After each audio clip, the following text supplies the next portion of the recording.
така пред всички достойни свои конкурентки.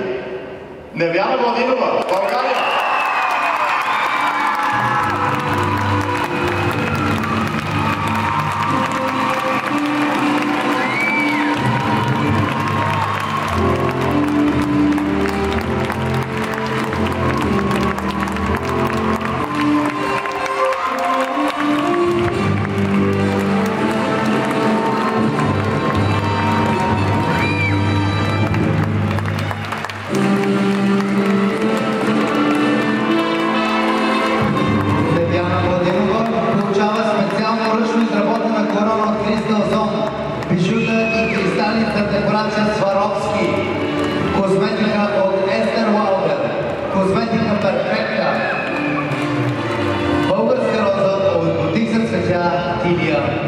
Дами и господа, кралицата на световната купа